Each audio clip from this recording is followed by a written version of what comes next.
Mechanism of muscle contraction. Muscle contraction பார்த்தீங்கன்னா sliding filament theory மூலமாக தான்ப்பா நடக்குது. அதாவது தின் ஃபிலமெண்ட் திக் ஃபிலமெண்ட் மேலே இப்படி ஸ்லைடிங் பண்ணுறது மூலமாக தான் மசில் கண்ட்ராக்ஷன் வந்து நடக்குது.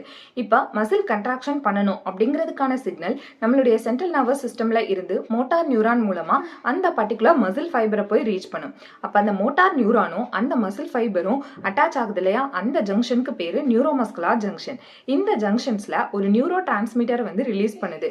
அதுதான்ப்பா acetylcholine. இந்த acetylcholine பார்த்தீங்கன்னா it will travel around the entire sarcolemma full-ஆ transmit ஆகி it will reach the sarcoplasmic reticulum. sarcoplasmic reticulum of the அந்த muscle fiber போய் ரீச் பண்ணி அங்கிருந்து கால்சியம் வந்து ரிலீஸ் பண்ணுது இந்த சார்கோபிளாசம்குள்ள. இந்த கால்சியம்னுடைய ரோல் என்ன அப்படின்னு பார்த்தீங்கன்னா, அதாவது ஆக்டின் ஃபிலமெண்ட்ஸ்ல இருக்கக்கூடிய ட்ரோபோனினை அன்மாஸ்க் பண்ணும். இந்த ட்ரோபோனின் தானே மயோசின் ஹெட்டோட ஆக்டினை பைண்ட் பண்ண விடாம மாஸ்க் பண்ணி வச்சிருச்சு. ஸோ அந்த கால்சியம் போய் இந்த ட்ரோபோனினை ரிமூவ் பண்ணிடுது. அப்ப என்ன ஆகும், மயோசின் ஹெட் ஆக்டினோட வந்து பைண்ட் பண்ணிடுச்சு. இப்ப மயோசின் ஆக்டினோட பைண்ட் பண்ணி நமக்கு மசில் கண்ட்ராக்ஷன் நடக்கிறதுக்கு எனர்ஜி வேணும்.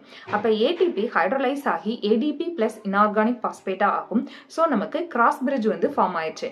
இந்த கிராஸ் பிரிட்ஜ் பாத்தீங்க அப்படின்னா எகைன் நமக்கு ஸ்லைடிங் ஃபிலமெண்ட் தியரி மூலமா மசில் கண்ட்ராக்ஷன் நடக்க போகுது. மசில் கண்ட்ராக்ஷன் நடக்கும்போது ஆக்டின் ஃபிலமெண்ட் மயோசின் ஃபிலமெண்ட்க்கு மேல ஸ்லைடிங் ஓவர் ஆக ஆரம்பிக்கும். அப்ப ஸ்லைட் ஓவர் ஆகும்போது என்ன ஆகும், Z line come closer to the mid line. அப்ப Z லைனுடைய லென்த் வந்து கம்மியாகும். நெக்ஸ்ட் H ஜோனுடைய லென்த்தும் கம்மியாகுது. பட் A பேண்ட் பாத்தீங்கன்னா ரீடைன்ஸ் த லென்த்.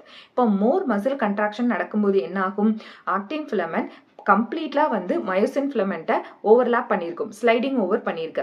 அப்போ Z line more closure to the mid line. அப்போ Z லைனுடைய லென்த் பாருங்க ரிலாக்ஸ்டு ஸ்டேட்ல இருக்கும்போது மோர் கண்ட்ராக்ஷன் ஸ்டேட் கம்பேர் பண்ணும்போது Z லைனுடைய லென்த் வந்து ரொம்பவுமே சின்னதா இருக்கு. H ஜோன் பாருங்க கம்ப்ளீட்டா டிஸப்பியர் ஆயிருச்சு. அதே மாதிரி பார்த்தீங்கன்னா A பேண்டுடைய லென்த் அப்படியே ரீட்டைனா இருக்கும், I பேண்டுடைய லென்த் வந்து ஷார்ட்டனா இருக்கு.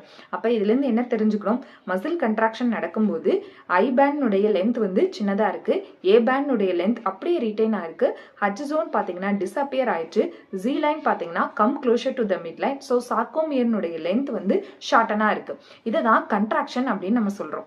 இந்த கண்ட்ராக்ஷன் வந்து எது வரைக்கும் நடந்துட்டே இருக்கும்னா until calcium release from the sarcoplasmic reticulum. Calcium release பண்ண மசில் கண்ட்ராக்ஷன் வந்து இந்த மாதிரி கிராஸ் பிரிட்ஜை வந்து பிரேக் பண்றது, எகெயின் கிராஸ் பிரிட்ஜை ஃபார்ம் பண்றது, எகெயின் மசில் கண்ட்ராக்ஷன் நடக்கிறது. இந்த மாதிரி கண்டினியூஸா நடந்துட்டே இருக்கும்பா. ஒன்ஸ் கால்சியம் ரிலீஸ் ஆனது ஸ்டாப் ஆன உடனே என்ன ஆகும், இந்த ட்ரோபோனின் ஆக்டின் ஃபிலமெண்ட்டை மாஸ்க் பண்ணிடும். ஸோ மயோசின் ஆக்டினோட வந்து பைண்ட் பண்ணாது. அப்ப இந்த கண்டிஷன்ஸ் தான் நம்ம என்னன்னு சொல்றோம்னா ரிலாக்ஸேஷன் அப்படின்னு சொல்றோம். இப்போ எக்ஸஸாக நம்ம மசில் கண்ட்ராக்ஷன் நடக்கும்போது என்ன ஆகும், மசில்ஸில் ஸ்டோரேஜாக இருக்கக்கூடிய அந்த கிளைக்கோஜன் வந்து பிரேக் டவுன் ஆகி நமக்கு லாக்டிக் ஆசிட் ஃபார்ம் ஆகும். இதை தான் அனரோபிக் மோட் ஆஃப் ரெஸ்பிரேஷன் அப்படின்னு சொல்லுவோம். ஓகே, இந்த கான்செப்ட் உங்களுக்கு புரிஞ்சுது அப்படின்னு நினைச்சீங்கன்னா மறக்காம நம்ம சேனலை சப்ஸ்கிரைப் பண்ணுங்க. வீடியோ பிடிச்சா லைக் பண்ணி ஷேர் பண்ணுங்க. தேங்க்ஸ் ஃபார் வாட்சிங் அவர் சேனல்.